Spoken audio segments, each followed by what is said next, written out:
来看一下今天的作业。先看一下第一个的话呢，这个胸腔的形状有些不够准确啊。这个胸腔怎么是这个样子？两边不要太直，它这个趋势要略圆一点。我们看到画，确定上面这个圆面，它这个角度的话呢，这个圆面不会太大。然后呢，它有一个弧度，然后这个左右呢要对称，这个下端要往下来。这个是它的一个胸腔的一个形状。然后看一下它胸大肌的形状，手臂这个圆柱过来，胸大肌的这个位置要往外弧啊。从照片上我们是能够看得到这个结构的，这个形状的特征。然后再下来偏直的一段，在这里呢是贴在胸腔上的一个造型，这个是它胸大肌的造型，画窄了。然后另一侧的胸大肌，在这个位置也是缺了一块，然后下边的指点这个里呢画太靠上了，这两个下边缘它要保持一个趋势。颈部也给它画一个横断面，注意一下胸腔和胸大肌的形状。再来看第二个呢，胸腔画小了，上端的圆面，然后这个两侧的趋势还好，是个弧形，但是呢它要到这里。从照片的这一块呢，我们能看得到它外轮廓的形状，它是鼓起来的。在这里呢有一点往里收的，它鼓起来的一定就是胸腔的形造成的，这个要注意。然后手臂抬起来，手臂的趋势应该往这边来，这个是手臂的圆柱。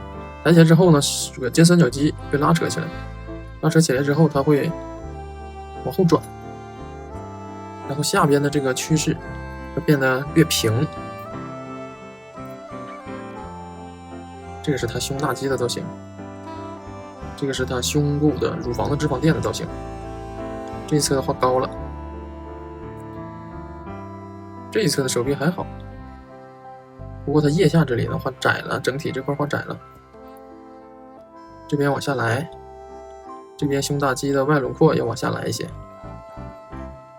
换个颜色，把它的胸大肌圈起来，一定要注意它胸大肌的形状，是这个样子。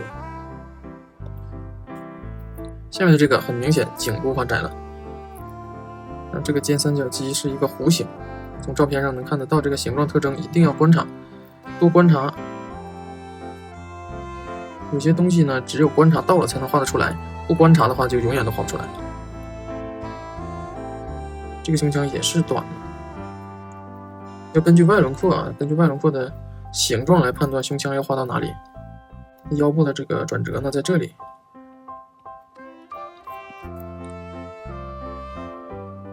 胸锁乳突肌，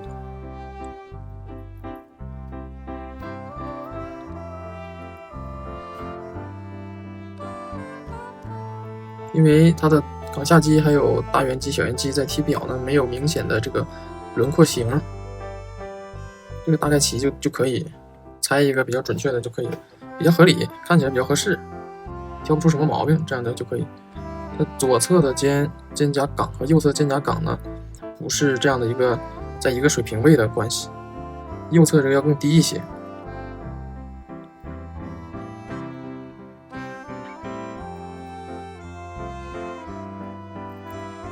注意这一侧的大圆肌画长了，这个肩胛骨下来之后，这个比较明显，这里是冈下肌，冈下肌挨着的是小圆肌，它俩是去向同一个指点的。然后在它们之间出来的这一块是手臂，肱三头肌，大圆肌是往手臂的后边去的。然后呢，它冈下肌和小圆肌的指点呢被三角肌遮盖住，大概是这样子。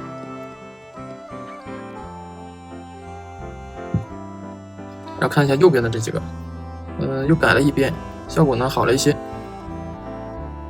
然后胸腔下端还是不要画成尖，这个胸腔下端有点尖。然后胸大肌的形状好了很多，这里也可以。但这条弧线不对，这条弧线它不是结构，只是这个照片上出现了一个非规律性的，不是共性的，不是普遍性的一个东西，不要太抄照片，抄这条线。而且在胸大肌的这一侧，它是有一个弧度的，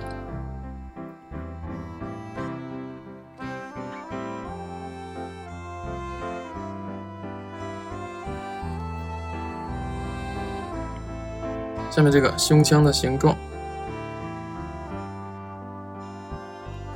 这个尖尖不要往前来，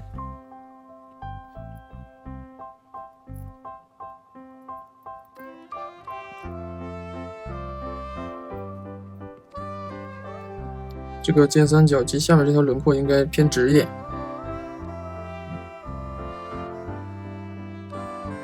这个斜方肌画太高了，到这里就可以了。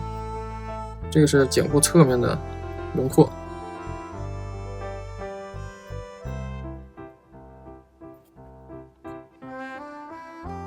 这个尖三角肌的形状要注意，然后胸大肌的外侧这里也有一点点弧度。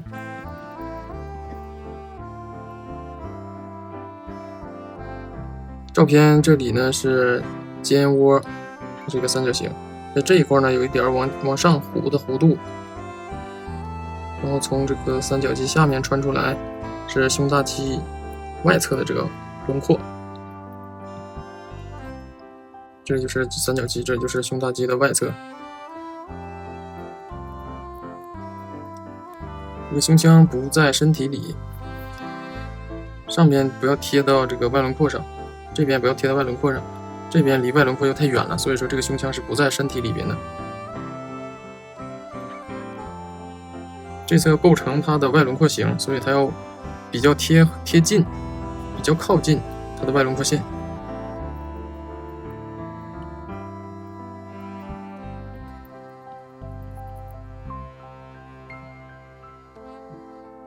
这两处肩胛骨的肌肉不对，大圆肌的去向去哪里？再看一下刚才讲的这里，